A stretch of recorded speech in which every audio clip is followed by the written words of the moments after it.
সকালের আলো ফুটতেই পদ্মফুলের সৌন্দর্য অবলোকনে অসংখ্য মানুষ মেতে ওঠেন জীবনের উৎসবে। প্রকৃতিপ্রেমী মানুষের কোলাহলে মুখর এমন দৃশ্য চোখে পড়বে সিংদইয়ের পদ্মবিলে। আমার বাচ্চাকে প্রকৃতি এবং এই ফুলের সাথে পরিচয় করার জন্য সিংদইয়ে পদ্মবিলে আসছে।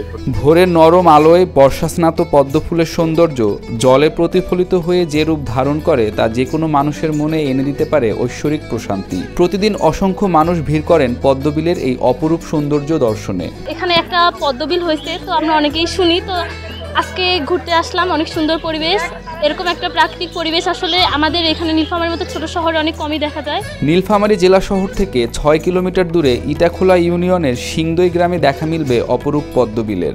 দিগন্ত বিস্তৃত স্নিগ্ধ জলরাশির বুকে জন্ম নেয়া লাল ও সাদা পদ্মফুল বিলের সৌন্দর্যকে মুড়িয়ে নিয়েছে মুগ্ধতার আবরণে। অনেকদিন থেকেই শুনি যে এখানে একটা পদ্মবিল আছে, দেখার খুব ইচ্ছা ছিল, ওই জন্যই আর কি আসা।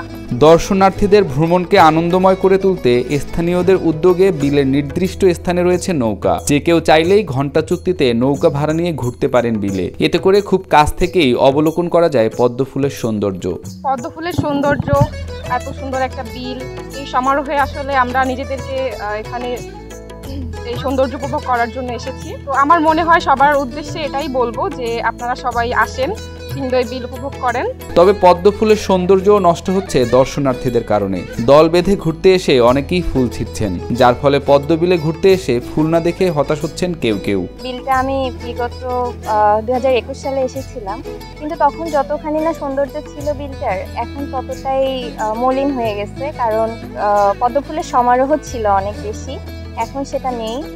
অনেক দর্শনার্থী ঈদে আসছে, যার কারণে ভিড় হওয়ার কারণে সম্ভবত ফুলের লোভ সামলাতে পারেনি, ফুলগুলো সব তুলে নিয়ে গেছে। আজকে যা ঘুরে ভালো লাগলো না তেমন একটা, কিন্তু তারপরেও বিলের সৌন্দর্য ধরে রাখার জন্য আসলে যদিও আরও অনেক কলি আসছে, ফুলগুলো ফুটছে, আমরা যদি সবাই মিলে আমাদের এই বিলটাকে রক্ষা করতে চাই এবং বিলের সৌন্দর্য বর্ধন করতে চাই, তাহলে অবশ্যই ফুলগুলো না ছিঁড়াই উচিত। পদ্ম বিল সংলগ্ন রাস্তা সংস্কারের পাশাপাশি বিলের রক্ষণাবেক্ষণে সরকারি সহায়তার আবেদন জানান স্থানীয়রা। সরকারের কাছে আমার একটা দাবি ছিল যে কিছু যদি আমাদেরকে এখানে একটু অনুদান দিত আর কি।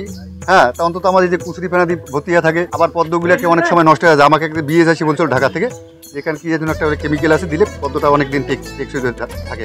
যাক, আমার বড় কথা এটাই যে সরকারের কাছে আমার একটা অনুরোধ, সরকার যদি আমাকে একটা কোনো অনুদান দেয়, তা আমরা এটা প্রজেক্ট যেভাবে চলতেছে আর কি, মানুষ চলাফেরা করতেছে, আমরা আরও একটু মানে জিনিসটা ফুটিয়ে ওঠার চেষ্টা করতে পারতাম আর কি।